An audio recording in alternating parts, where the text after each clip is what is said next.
Nous restons avec David, Saül et Jonathan. Et nous disions que le chef de l'État veut alors la mort de David, qu'il pense son rival. Parce que les tendances politiques montrent que c'est lui le prochain roi. C'est lui le prochain chef de l'État. Comme quelqu'un l'a dit, moi, aussi longtemps que je vis, je ne veux pas entendre l'appellation ancien président. Je suis président à vie. Mais le fils dit, papa, rends-toi, Nata. Il en informa David. Alors, pourquoi est-ce que Jonathan fait ceci? D'abord, pour des raisons morales. Un roi, un chef d'État, est supposé rendre justice. Donc, Jonathan n'est pas en train de vendre son père. Mais papa, vous êtes chef de l'État, vous devez faire justice aux gens. Un innocent, un sang innocent.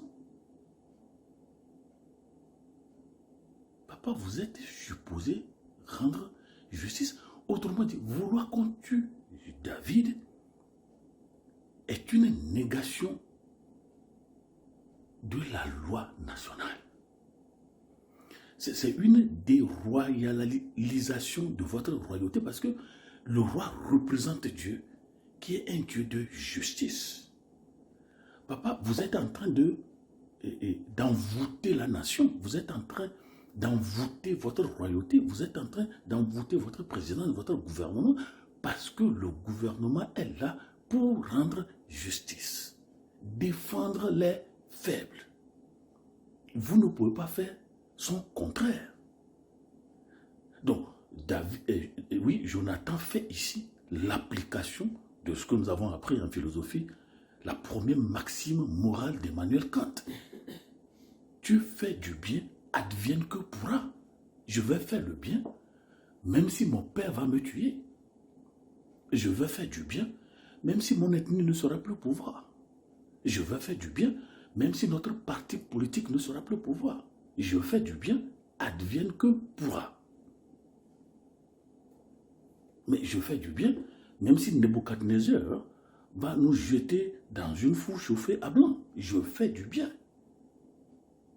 Est-ce qu'il y a un enfant d'un chef d'État, membre du gouvernement qui me suit? Il y a une différence entre obligation et coercition. Je veux bien suivre mon père, pas qu'il soit mon père, mais je veux bien suivre mon père parce qu'il fait du bien. Il est supposé rendre justice. Encore que, qu'est-ce que David a fait pour mourir? Voilà la grande question. Je ne vois pas le rapport. Qu'est-ce que David a fait pour mourir? Papa, dis-moi ça. J'étais sur le champ de bataille avec vous. Vous souvenez des conditions pré, pendant et post-guerre? Donc, première raison morale. Le chef est supposé rendre justice. Il est le garant de la justice. Deuxième raison. Celui qui tue quelqu'un qui fait du bien, celui qui tue le bien, doit être possédé par un démon. Il faut comprendre ces choses. Donc, Jonathan ne veut pas que son papa... Le papa est déjà possédé. On le sait. Le papa est déjà possédé. C'est-à-dire, comment tuer quelqu'un qui a fait du bien? Ça n'a pas de sens. Mais est-ce que vous comprenez maintenant pourquoi la sorcellerie n'est pas une bonne chose? Fouillez. Ils tuent ceux qui font du bien, c'est tout. Ceux qui vont réussir pour sauver la famille, c'est ça, ils tuent. Donc, pour des raisons spirituelles, tu ne peux pas tuer David. Ça voudra dire que papa, tu es possédé. Un chef d'État possédé, un gouvernement possédé voudra dire quoi? Ce n'est plus Dieu qui dirige la nation. C'est la déthéocratisation de l'État théocratique. Ça, c'est la déthéologisation de la théologie.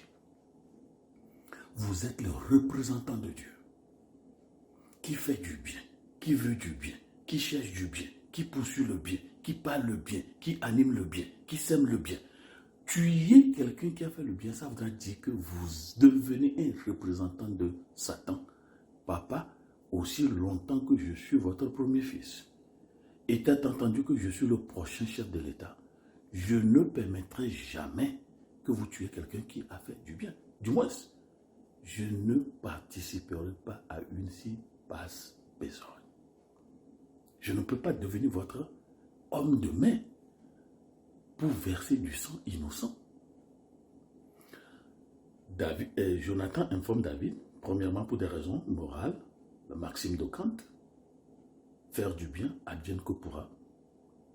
Mais aussi, troisième raison, c'est un impératif catégorique. Nous retournons toujours chez Emmanuel Kant. Il faut faire, tu dois protéger celui qui fait du bien, papa. Ça, c'est un impératif catégorique. Mais il ne faut pas hypothétiser la justice. Oui, c'est ce que dit la loi, mais non, papa, vous êtes chef de l'État. Vous représentez Dieu. Vous avez la couronne que Dieu a mise sur vous. Vous devez faire du bien. Impératif, catégorique.